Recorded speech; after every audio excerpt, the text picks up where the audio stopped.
How many heads is that so far? This is the number 3. So the big head, The big head, the pearl head, the pearl head. and then there's another head. Yes. Now the eye. So it's a wonderful proof. I discovered 2 crosses just here. Oh my! That's extraordinary. And these crosses do not match with Mona Lisa glance. No. No. The crosses clearly mark a different set of pupils, looking in a different direction. The face behind Mona Lisa, the face is turned 14 degrees in the right direction. So there she is. She's looking like that, so she should be like that. Yeah. More like that. Also eyebrows. Can I just see this, because this is an important point, because Vasari says specifically, you know, that the eyebrows are beautifully painted. Yes, these And eyebrows. the Mona Lisa, as we see her, doesn't have eyebrows. So have you found... You can see it. Really, they are here. So there are the eyebrows. And here you have another mouse. Look at this mouse. Nothing to do with Mona Lisa. Absolutely amazing. She's barely smiling. Do you see? Because she turns the head on the left, the mouth is little smaller. Quite a You see? lot smaller. Yeah?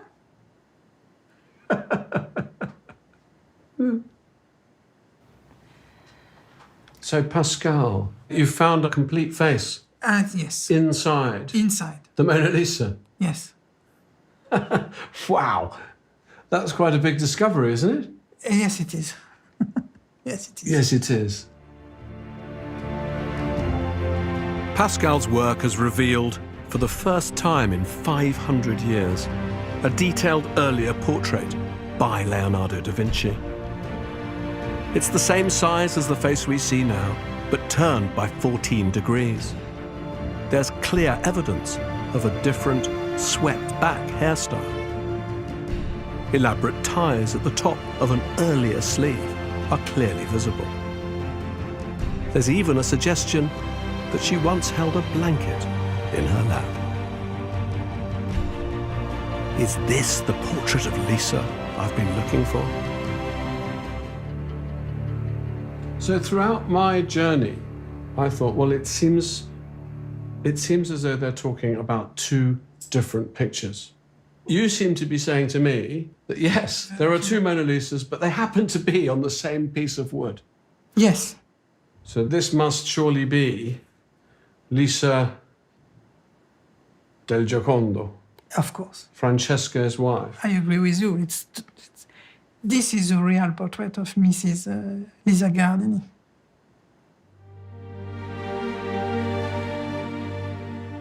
Pascal's pioneering work marks an extraordinary moment in the history of art.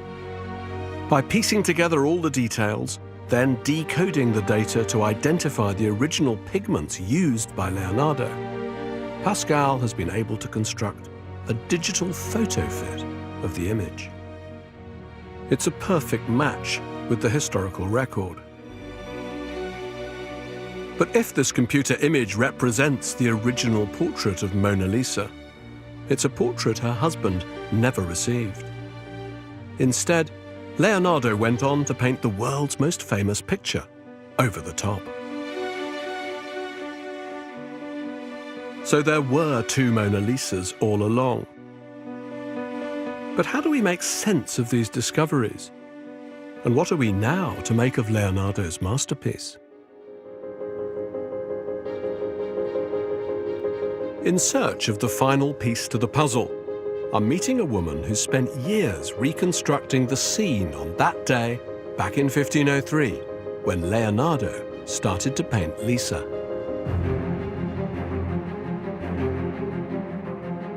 Leading expert on Renaissance hairstyles and costumes, Elisabetta Niñera has based her work closely on Pascal's findings. Every Renaissance fashion can be precisely pinpointed, whether to Rome in 1512 or Florence in 1503. So by recreating the costume Pascal found in the painting beneath the painting, Elisabetta can place and date it very precisely. Her results are a revelation. Looking at the fashions shown in these other contemporary portraits, this lady perfectly fits with the historical image of a wealthy Florentine lady of the very early years of 16th century. I cannot see any inconsistencies. So this must be Lisa del Giocondo, as Raphael painted her. Yes, this is very close, the closest version we know to the Raphael sketch. It's like a Polaroid. It's like a Polaroid. Yeah. Raphael had actually seen Leonardo's portrait of Lisa when he drew this copy in 1504. Apart from one slight difference, the veil over the bodice, it's identical to Elisabetta's reconstruction and Pascal's photo fit. It's compelling evidence that Pascal has indeed found the first version, Leonardo's original Lisa, lurking beneath the finished work. But where does all this leave the picture we see today?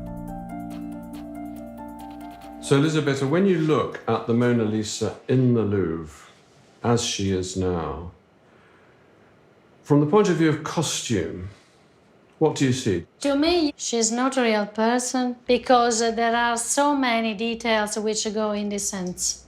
Can you give me an example? Yeah, the long hair worn on her shoulder, this wouldn't be conceivable unless you had the very high ranks or it was a posthumous portrait. What about this sort of sash of drapery that comes over her shoulder? The twist. Yeah.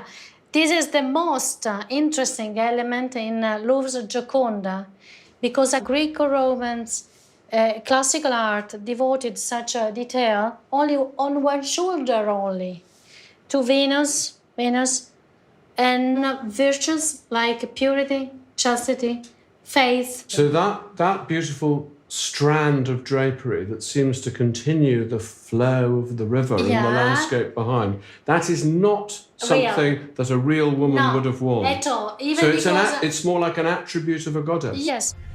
So the Louvre painting shows an idealized woman, maybe a posthumous portrait. Surely then, she can no longer be Mona Lisa, because Mona Lisa outlived Leonardo. Wow. Now, for Elisabetta, the moment of truth. As the results of years of research and hard work finally come together, we can at last see how Lisa del Giocondo, the original Mona Lisa, might have looked.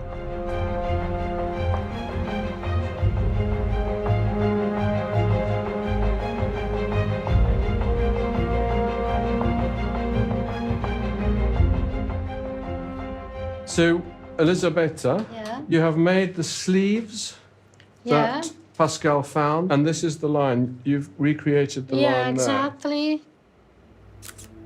It's been an elaborate process, but it leads to a genuine insight into Leonardo's obsessive relationship with this painting. The key is in the colours, which have been exactly matched to Pascal's calculations. The dress for the bodice, he found a greenish-grey pigment. And also the sleeves. We know how Leonardo would call this color, which was called leonato. That is the colors of the lion's fur.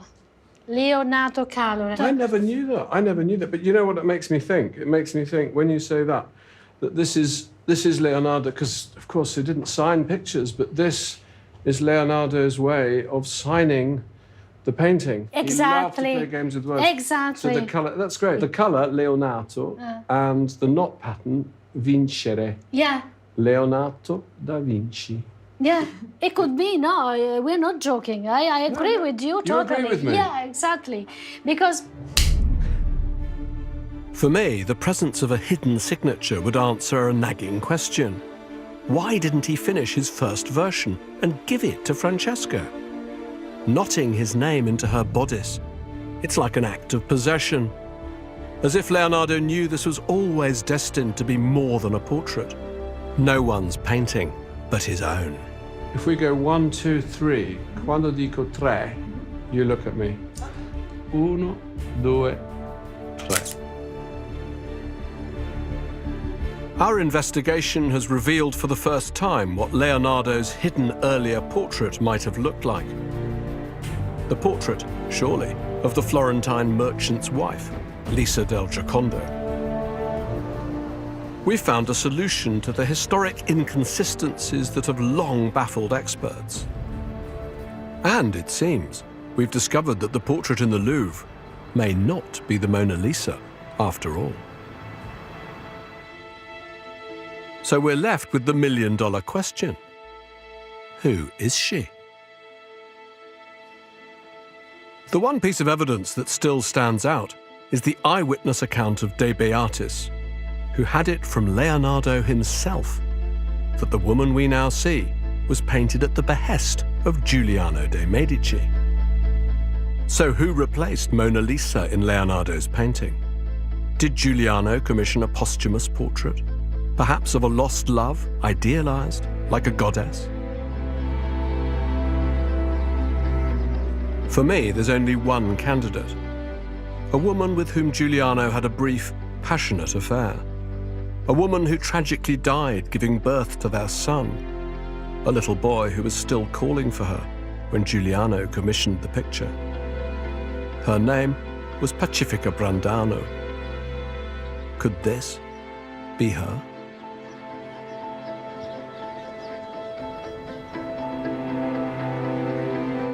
It's a romantic notion.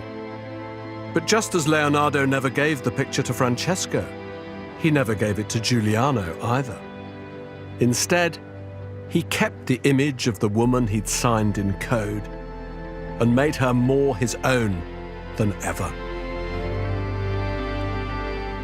At the end of Leonardo's life, the Mona Lisa, this shape-shifting picture that had begun as the portrait of one woman and then metamorphosed into another, became something else again, namely a work of art that transcended portraiture and turned into an expression of all his knowledge, all his philosophy.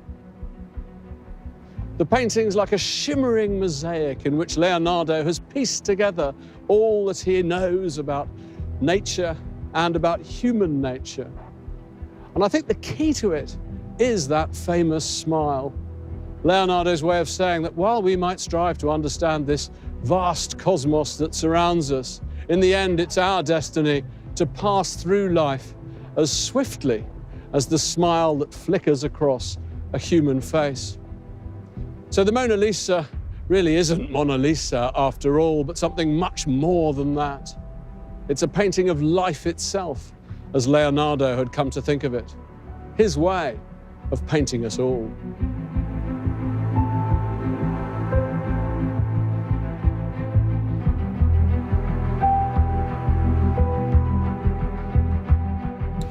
Coming up on BBC Two, Ruth Jones and Ramesh Ranganathan join Jack Dee for The Apprentice, You're Fired. Next.